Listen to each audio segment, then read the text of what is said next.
शेतकरी, कष्टकरी, कामगार, युवक, मध्यमवर्ग, उद्योजक सर्व घटकांना न्याय देणारा, विकासाला चालना देणारा हा अर्थसंकल्प सादर झाला आहे। शिक्षणाच्या बाबतीत मुलांना उच्च दर्जाचं शिक्षण मिळावं म्हणून अर्थसंकल्पामध्ये तरतूद मोठ्या प्रमाणावर करण्यात आलेली आहे। नारी शक्ती हीच देशाची शक्ती आहे। देशातल्या 140 कोटी लोकांना दिलासा देणारा हा अर्थसंकल्प आहे। देशाचे लोकप्रिय प्रधानमंत्री माननीय नरेंद्रजी मोदी, देशाच्या अर्थमंत्री निर्मला सीतारामन यांनी लोकसभेमध्ये अर्थसंकल्प सादर केला आहे। हा अर्थसंकल्प विकसित भारत 2047 शेतकरी, कष्टकरी, कामगार, युवक, मध्यमवर्ग, उद्योजक सर्व घटकांना न्याय देणारा, विकासाला चालना देणारा हा अर्थसंकल्प सादर झाला आहे।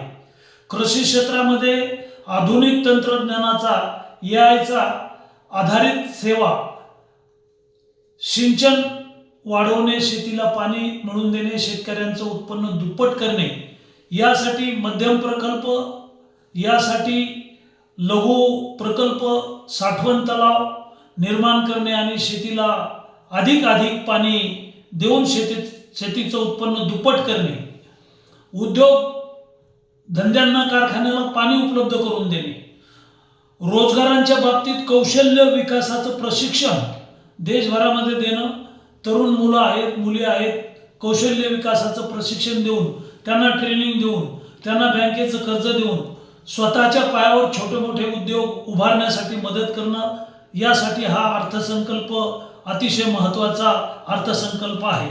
शिक्षणाच्या बाबतीत मुलांना उच्च दर्जाचं शिक्षण मिळावं म्हणून अर्थसंकल्पामध्ये तरतूद मोठ्या प्रमाणावर करण्यात आलेली आहे।